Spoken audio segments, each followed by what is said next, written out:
Hi, I'm Larry, and this is my point of view of the Vietnam War. Right now, I'm 800 feet above the ground, about to jump out to a very dark place, the battlefield. With no other emotion, I can feel it now, except for fear, knowing that these days could be my last. All I can do now is hope and dream that I'll make it home someday. No turning back now. It's kill or get killed, and I'm on my own now.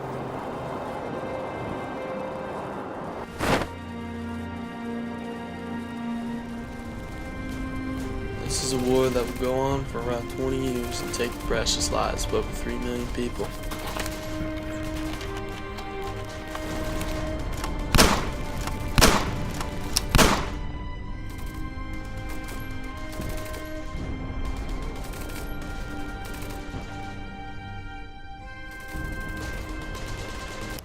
I'm Bo Wilson, reporting in South Vietnam on the Vietnam War.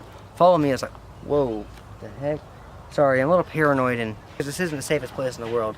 Anyways, back to what I was saying. Follow me as we uncover the heartbreaking tragedies of the Vietnam War. But before I go any further, I might as well explain what's going on here.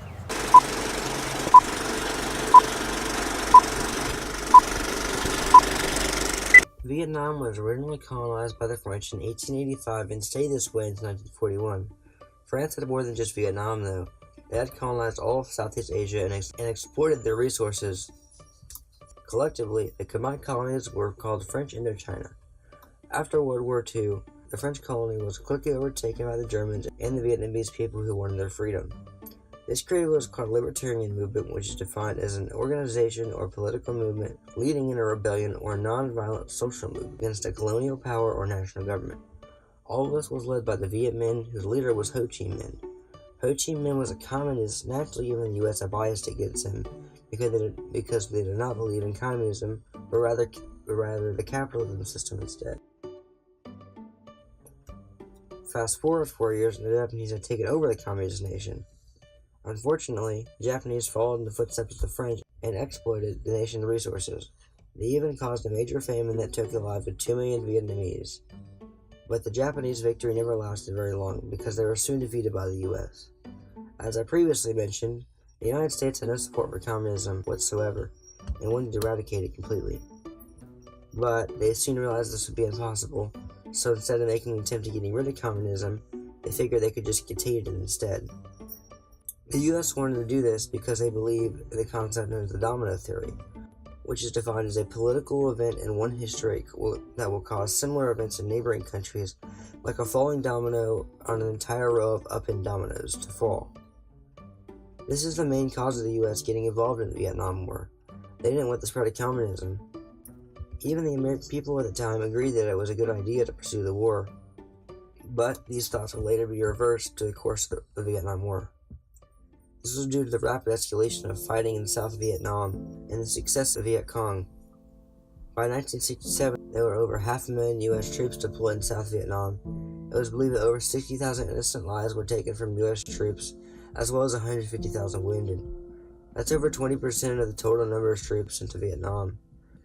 Could you imagine being one of those families told that your loved one who was fighting in the war had been killed?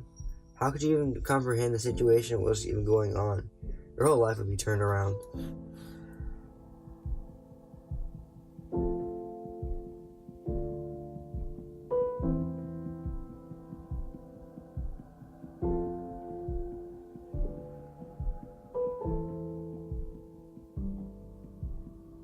With all this death and destruction the Vietnam War had caused, people's positive feelings toward the war quickly went south. Protests were springing up left and right for the U.S. to pull out of the tragic war. Although demonstrations weren't seen until 1964, with a crowd of 600 people gathered in San Francisco, they would only continue. Many Americans showed their opposition against the war, but for the longest time they were ignored. This was until December 8, 1969, when the current president at the time, Richard Nixon, finally decided to pull out of the war and accept the United States' first and only defeat ever. As I previously mentioned, 500,000 soldiers were deployed in South Vietnam, and many of them wrote letters back home to their family and loved ones. Now let's swap back to Larry's point of view of the war to see what it may have been like emotionally and physically when writing a letter back home.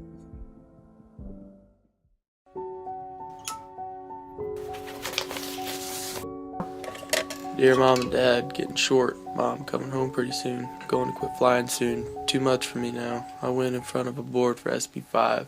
Will know soon if I made it. I have now 20 oak leaf clusters and some more paper for you. I've flown 1,500 hours now, and in these hours I could tell you a lifetime story. I've been putting in for a medal again, but this time I've seen far beyond whatever you will see.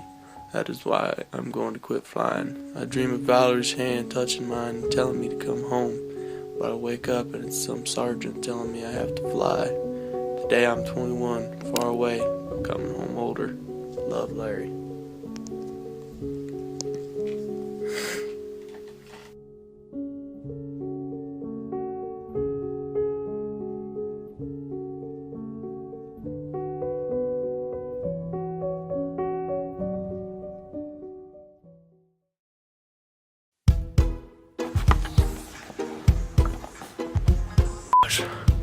Let me tell you a story about how Billy died. Ladies, let go. My lines. That sucks. What?